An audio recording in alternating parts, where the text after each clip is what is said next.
Gas ಬಗ್ಗೆ ಮಾತಾಡ್ತಾ ಇದ್ದಾರೆ. ಇದು ಶೂನ್ಯ ವೇಳೆಯಲ್ಲಿ ಪ್ರಸ್ತಾಪ ಮಾಡಿರ್ತಕ್ಕಂಥದ್ದು. ಎಲ್ಲರೂ ನಿಂತ್ಕೋಬೇಕಾದಂತ ಅಗತ್ಯ ಇಲ್ಲ.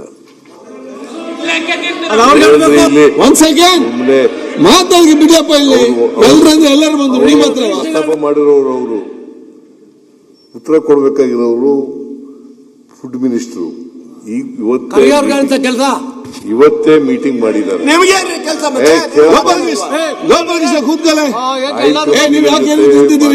ಇವತ್ತು ಚರ್ಚೆ ಮಾಡಿದ್ದಾರೆ.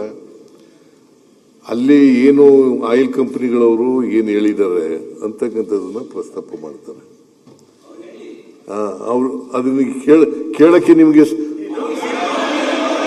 ಅವರು ಮತ್ತೆ ಹೌದು ಇವತ್ತು ಒನ್ಸ್ ಅಗೇನ್ ಈ ಗ್ಯಾಸ್ ಸಿಲಿಂಡರ್ಗಳನ್ನ ಕೊಡ್ತಕ್ಕಂಥವ್ರು ಯಾರ್ರೀ? ಕೇಂದ್ರ ಸರ್ಕಾರ ಅಲ್ವಾ? ಕೇಂದ್ರ ಸರ್ಕಾರ ಮೆಟ್ರೋ ಸುಮ್ನೆ ಎಲ್ಲಕ್ಕೂ ಎಲ್ಲರೂ ನಿಂತ್ಕೊಳ್ಳೋದು ಹೇಳಕ್ಕೆ ಅವಕಾಶ ಕೊಡಿ. ರಂಗನಾಥ್ ನೋಡಿ ಸಿಲಿಂಡರ್ ಬೆಲೆ ಕೇಂದ್ರ ಸರ್ಕಾರದಿಂದ ಕನ್ಸರ್ನ್ ಮಿನಿಸ್ಟರ್ ಎಂತ ಸಿಂಗ್ ಅವರು ಹರ್ದೀಪ್ ಸಿಂಗ್ ಪುರಿ ಅವರು ಹೇಳಿರ್ತಕ್ಕಂಥದನ್ನ ಪ್ರಸ್ತಾಪ ಮಾಡಿದ್ರು. ಅದನ್ನ ಕೇಳಕ್ಕೆ ನಿಮ್ಗೆ ವ್ಯೈಧಾನ ಇಲ್ಲ. ಒಬ್ಬರು ಮಾತಾಡಿಯಪ್ಪ. ಯಾಕೆ ಇವೆಲ್ಲ ಪತ್ರಿಕೆಲೆಲ್ಲ ಬಂದಿದೆ. ಸದನದಲ್ಲಿ ಹೇಳಿದ್ರು. ಜಗತ್ತಿಗೆ ಬಂದಂತ ಪರಿಸ್ಥಿತಿ ಕೇಂದ್ರ ಸರ್ಕಾರ ಕೇಂದ್ರ ಸರ್ಕಾರ ಗ್ಯಾಸ್ ಸಿಲಿಂಡರ್ ಸಪ್ಲೈ ಮಾಡೋರು ಯಾರ್ರಿ? ಗ್ಯಾಸ್ ಸಿಲಿಂಡರ್ ಸಪ್ಲೈ ಮಾಡೋರು ಯಾರು? ಗ್ಯಾಸ್ ಸಿಲಿಂಡರ್ ಸಪ್ಲೈ ಮಾಡೋರು ಯಾರು? ಗ್ಯಾಸ್ ಸಿಲಿಂಡರ್ ಸಪ್ಲೈ ಮಾಡೋರು ಯಾರಪ್ಪ? ಗ್ಯಾಸ್ ಸಿಲಿಂಡರ್ ಸಪ್ಲೈ ಮಾಡೋರು ಯಾರ್ರಿ? ಕೇಂದ್ರ ಸರ್ಕಾರ ಅಂದ ತಕ್ಷಣ ನಿಂತ್ಕೊಬಿಡೋದು. ಕೇಂದ್ರ ಸರ್ಕಾರ ಕೂತ್ಕೊಂಡು ಮಾತಾಡಬೇಡಿ. ಮತ್ತೆ ಯಾರೊಬ್ರು ಹೇಳ್ತಾರೆ ಈಗ ಈ ದೇಶದಲ್ಲಿ ಉತ್ಪತ್ತಿ ಆಗಲ್ಲ. ಸರ್ ಒಂದೇ ನಿಮಿಷ. ಸರ್ ಈಗ ಸರ್ ನಿಮ್ಮ ವಾರ್ ನಿಲ್ಲಿಸಿ ಅಲ್ಲಿ ಮತ್ತೆ ನೋಡುವ. ಸರ್ ಮಾನ್ಯ ಅಧ್ಯಕ್ಷ, ಯುದ್ಧದ ಸಂದರ್ಭದಲ್ಲಿ ಗ್ಯಾಸಿನ ಕ್ರೈಸಿಸ್ ನಿರ್ಮಾಣ ಆಗಿದೆ ಅನ್ನೋದನ್ನ ನಾವು ಒಪ್ಪಿಕೊಂಡಿದೀವಿ. ನಮಗೂ ಅದ್ರ ಬಗ್ಗೆ ಆತಂಕ ಇದೆ. ಇದು ಯಾವುದೋ ಒಂದು ಸಮಸ್ಯೆ ಅಲ್ಲ, ಯುದ್ಧದ ಕಾರಣಕ್ಕಾಗಿರುವಂತ ಸಮಸ್ಯೆ. ಮಾನ್ಯ ಎಲ್ಲ ದೇಶಗಳಲ್ಲಿ ಆಗಿದೆ. ಮಾನ್ಯ ಸಚಿವರು ಬಹಳ ಸರಿಯಾಗಿ ಆನ್ಸರ್ ತಗೊಂಡಿದ್ರು. ಈಗ ಮಿತವಾಗಿ ಬಳಸಬೇಕು, ದಾಸ್ತಾನು ಮಾಡಬೇಡಿ ಅಂತೇಳಿ ರೈಟ್ ವೇಲ್ ತಗೊಂಡಿದ್ರು. ನಡುವೆ ಇದನ್ನ ರಾಜಕಾರಣ ಮಾಡ್ಲಿಕ್ಕೆ ಹೊರಟಿದ್ರು. ಯುದ್ಧ ಸಂದರ್ಭ ಆದಾಗ ಪೆಟ್ರೋಲಿಯಂ ಈ ತರದಕ್ಕೆ ಕ್ರೈಸಿಸ್ ಆಗೇ ಆಗುತ್ತೆ. ಯುದ್ಧ ನಿಲ್ಲದ ಅಂತಾರಾಷ್ಟ್ರೀಯ ಮಟ್ಟದ ಸಂಬಂಧ ಈ ವ್ಯತ್ಯಾಸಗಳು. ನಾನು ಹೇಳ್ತಾರೆ ಕೊಟ್ಟಿರೋದು. ಇಷ್ಟೆಲ್ಲ ಮಾಡಿದಾಗ ಅನಗತ್ಯವಾಗಿ ಇದಕ್ಕೆ ಹಂಗಾಗಿದೆ ಹಿಂಗಾಗಿದೆ ಅಂತ ರಾಜಕಾರಣ ಮಾತಾಡೋದಾದ್ರೆ ನಾನು ಹೇಳ್ಬೇಕಾಗತ್ತೆ. ಏನೋ ನಾನು ಮಾತಾಡಾದ್ಮೇಲೆ ಮಾತಾಡಿ ಅಧ್ಯಕ್ಷರ. ಈಗ 0 ಅವರ್ ಅಲ್ಲಿ ತಾವು ಈ ಪ್ರಶ್ನೆಗೆ ಅವರು ಉತ್ತರ ಕೊಡಬೇಕಾಯ್ತು, ಅಷ್ಟಕ್ಕೆ ಸೀಮಿತ ಆಗ್ಬೇಕಾಯ್ತು. ಆದರೆ ಇದನ್ನ ಮುಖ್ಯಮಂತ್ರಿಗಳಿರ್ಬೋದು, ಮಂತ್ರಿಗಳಿರ್ಬೋದು, ಇದನ್ನ ಒಂಥರ ರಾಜಕೀಯ ಕಾರಣಕ್ಕೆ ಉಪಯೋಗ ಮಾಡೋದು ಸರಿ ಇಲ್ಲ. ಫಸ್ಟ್ ಆಫ್ ಆಲ್ ನಾನು ಹೇಳುವಂಥದ್ದು, ಈಗ ಯುದ್ಧ ನಡೀತಾ ಇದೆ. ಯುದ್ಧ ನಡೀತಾ ಇರೋದು ಇಡೀ ಪ್ರಪಂಚಕ್ಕೆ ಗೊತ್ತಿರುವಂಥದ್ದು. ಮಾತಾಡೋ ಅಂಥವ್ರು ಆಲ್ಟರ್ನೇಟಿವ್ ಏನು ಅಂತ ಹೇಳಬೇಕು. ಆಯ್ತು, ಇದೆ ಸಿಗ್ತಾ ಇಲ್ಲ, ಇದು ಗ್ಯಾಸ್ ಸಿಗ್ತಾ ಇಲ್ಲ, ಅದಕ್ಕೆ ಆಲ್ಟರ್ನೇಟಿವ್ ಏನು ಅಂತ ಹೇಳಬೇಕು. ಆಲ್ಟರ್ನೇಟಿವ್ ಏನು ಅಂತ ಹೇಳಿದೆ ಸ್ವತಃ ಮುಖ್ಯಮಂತ್ರಿಗಳು ನಾನು ನೋಡಿದೆ. ಒಬ್ಬ ರಾಜ್ಯದ ಮುಖ್ಯಮಂತ್ರಿ, ಯಾವ ರಾಜ್ಯದಲ್ಲೂ ಪ್ರಾಬ್ಲಮ್ ಇಲ್ಲ, ಇದೇ ರಾಜ್ಯದಲ್ಲಿ. ಯಾಕಂದ್ರೆ ಸ್ವತಃ ಮುಖ್ಯಮಂತ್ರಿ ಹೇಳಿದ್ದಾರೆ ಸ್ಟ್ರೈಕ್ ಮಾಡಿ ಅಂತ ಹೇಳ್ತಾ ಇದ್ದಾರೆ ಮುಖ್ಯಮಂತ್ರಿಗಳು. ಎಷ್ಟು ಸರಿ ಇದು ಕಾನೂನು ಸುವ್ಯವಸ್ಥೆ ಪಾಲನೆ ಮಾಡುವಂತ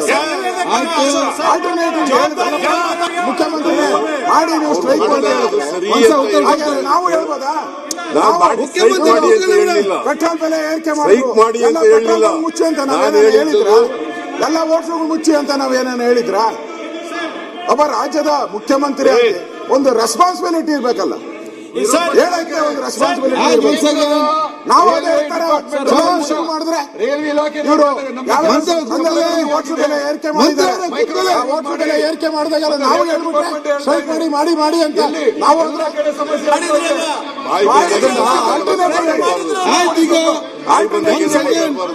ತಿಳ್ಕೊಂಡು ಮಾತಾಡ್ಬೇಕು.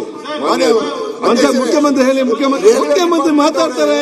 ಗ್ಯಾಸ್ ಸಪ್ಲೈ ಆಗ್ತಾ ಇಲ್ಲ ಅಂತ ಹೇಳಿ ಮುಖ್ಯಮಂತ್ರಿ ಮಾತಾಡ್ತಾರೆ. ಒಂದ್ ಸೆಕೆಂಡ್ ಶಿಫ್ಟ್ ಆಗಿ ಅಂತ ಹೇಳ್ತಾ ಇದ್ದಾರೆ ಮಂತ್ರಿ ಅವರೇ. IRCTC ಅವರು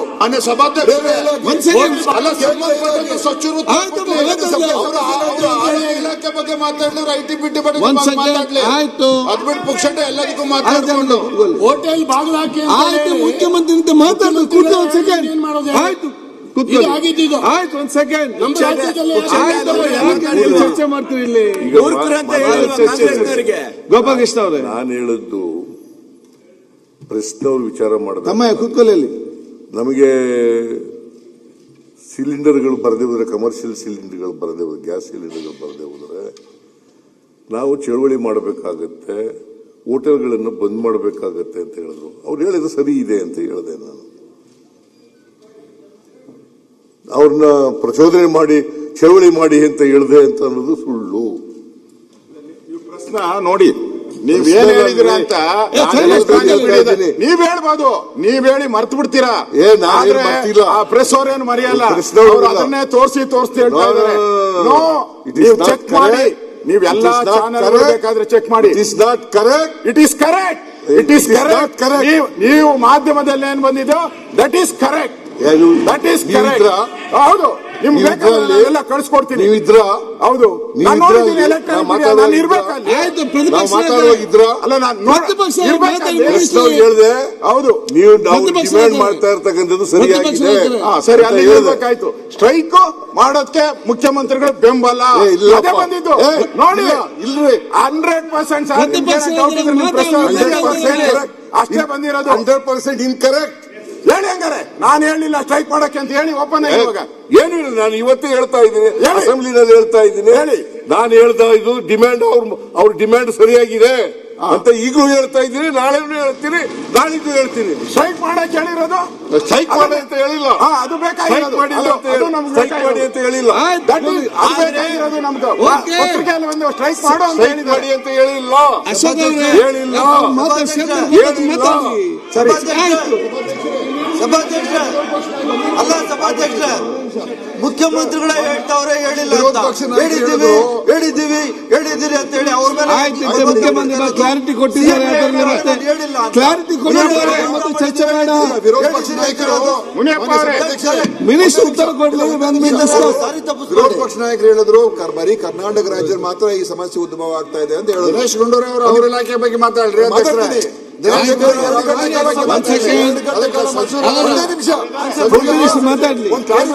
ಕೆಲಸ ಮಾಡಿದ್ದಾರೆ. ಅವ್ರು ಹೇಳಿದ್ರಲ್ಲ, ಬರೀ ಕರ್ನಾಟಕದಲ್ಲಿ ಮಾತ್ರ ಹೇಳುವಂತ ತಾಕತ್ತು ಇದೆ.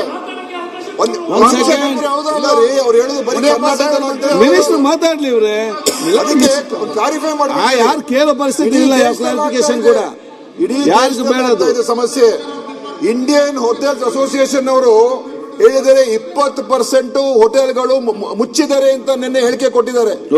ಯುಪಿಯಲ್ಲಿ ಗ್ಯಾಸ್ ಖರೀದಿ ಸಮಸ್ಯೆ ಬಗ್ಗೆ ಮಾತಾಡಿ. ಇಡೀ ದೇಶದ ಏನ್ ಕಾರಣ ಅದು ಬೇರೆ ವಿಷಯ.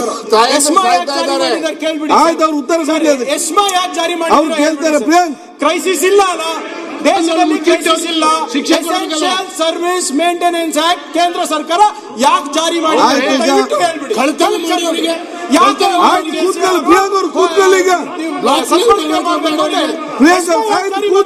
ಅದನ್ನು ಕೇಳಿ